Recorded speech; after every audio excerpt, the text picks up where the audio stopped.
But we begin tonight with the crash that killed 3 people, sent 4 others to the hospital. Yeah, the driver, a 79-year-old woman, apparently became disoriented and backed into a crowd.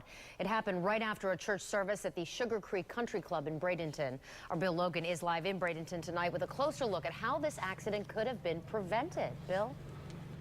And Wendy, this was simply a tragic mistake. I mean, I've made this mistake before. You leave the car in drive, you think you're in reverse, or in this case, the car left in reverse and you think it's in drive. But this time when that driver actually put her foot on the gas, it wasn't just a little fender bender.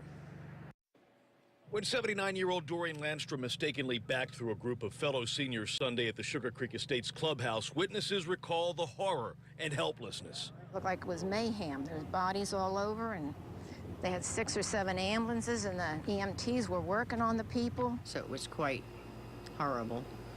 And then I went to 4 different people, and they were alert. There was one lady that wasn't alert, but she had a pulse. So I'm afraid she was probably critical.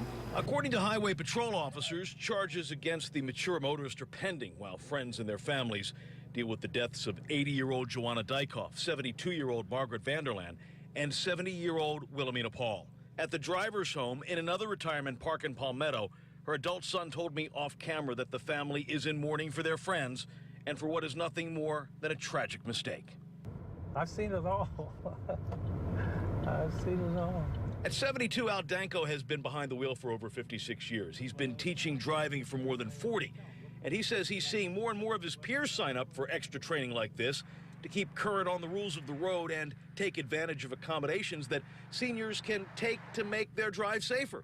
You can pretty much tell. He told me that we should observe our parents and other older drivers to see if there are signs of forgetfulness, inattention, or other potential problems that could force the questions no one wants to ask or answer. Should I go ahead and pursue driving? Should I give up that driver's license, and let somebody else take me around? And that is a tough thing to give up. Very tough. And that is why Al says this is such a hot-button issue, because for a lot of seniors, giving up your keys is like giving up freedom. Now, there are some state statutes that require drivers to go back and be retested if there's been a certain number of infractions or accidents over a certain period of time. But oftentimes, we can't really tell that there's much wrong until there's an awful lot more wrong. Al says the best thing to do is open your eyes, look around, and kind of keep your eye on each other. We're reporting live tonight in Bradenton. Bill Logan.